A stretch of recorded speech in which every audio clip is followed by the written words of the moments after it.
Okay guys, sa video ito ay tuturo ko sa inyo kung paano ang paglalagay ng baril sa ating competition holster.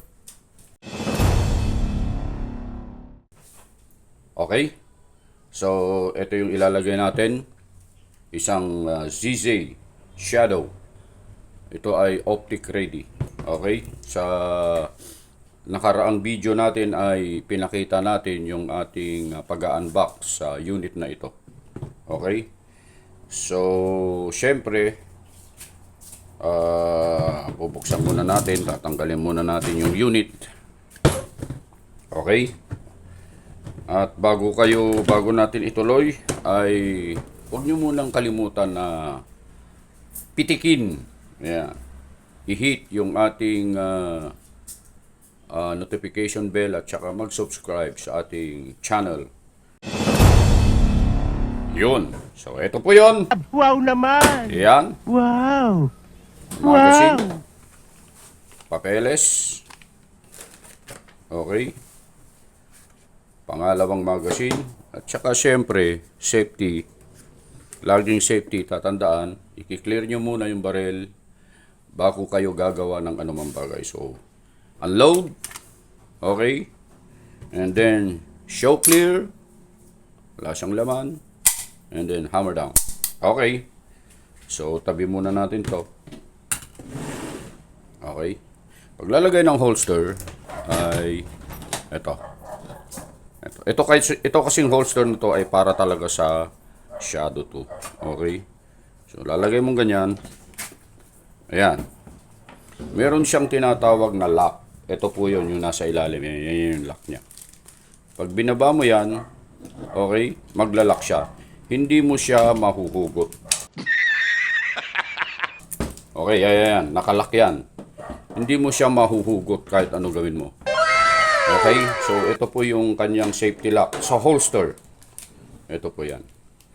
Kapag hinugot mo naman yung unit, yung barrel, syempre itatas mo to. So sa competition, ang ginagawa ng iba, pag hawak ng barrel, hahawakan din nila to, sabay. Sabay angat yon, sabay hugot. Okay? Para makuha. Or yung ginagawa ng iba, okay, tulad ng ginagawa namin, iaangat na namin kagad. Galing ha? Okay? Pag nag-beep na, hugot na lang. Oh shit! Okay, nasa sa inyo po yun kung ano po yung prepared yung gustong gawin kapag kayo ay nakikipag-compete. So, pagkatapos ng laro nyo, ba, nakapaglaro na kayo, sinabi ng RO na pure finish, unload, and show clear. If clear, hammer down, holster. Galing ha? Sinabing holster, lagi nyo pong ilalak ito. Bakit nyo dapat ilak ito? Ito trivia o kaya tips. Kasi pag hindi nakalak ito, maaaring mahulog yung baril.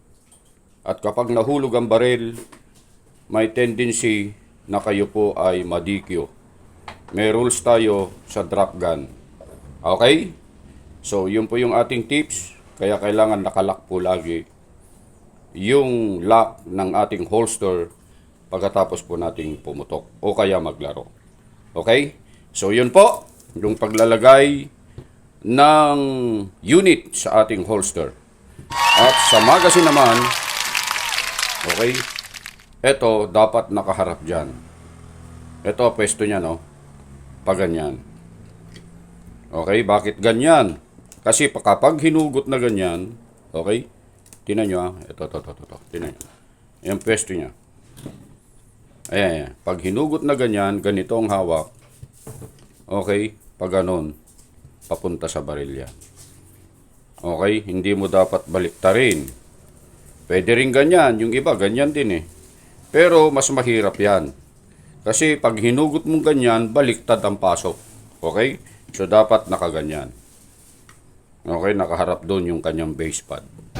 Galing ha? Okay, so titignan nyo to, i-check nyo to kung maluwag o kaya mahigpit masyado. Hindi naman pwede yung mahigpit masyado kasi kapag ka nag-change magka, hindi mo mahuhugot ka agad yan. So, kailangan tama lang. Yung tatansyahin mo na kapag tumakbo ka, hindi siya mahuhulog. So, medyo maluwag to.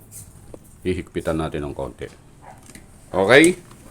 And then, yung next na magazine natin dito. And then, yung next na magazine natin ay dito. Okay. Ano ang gamit ng, maaaring itanong nyo, bakit may magnet dito? Okay? Yan po kasi ang pinakamabilis. Although, itong magnet ay hindi po pinapayagan ito. Kasi dapat nakatapat lang dito sa may tawag dito. Ituturo ko po sa inyo sa susunod. So, kapag nag-unload, yung show clear. Halimbawa, ito.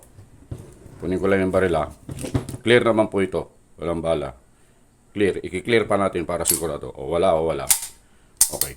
Pag nag-unload din show clear, pagkatapos pumutok, unload din show clear, pwede mo lang idikit doon kagad. Ayan, yan ang gamit ng magnet na yan. And then holster. Okay? So, yan po yung ating videos sa paglalagay ng baril sa ating competition holster. Maraming salamat sa inyong panunood, mga idol. At huwag kalimutan na i-hit ang notification bell, mag-subscribe sa ating channel para sa mga susunod na videos na i-upload natin. Maraming salamat po.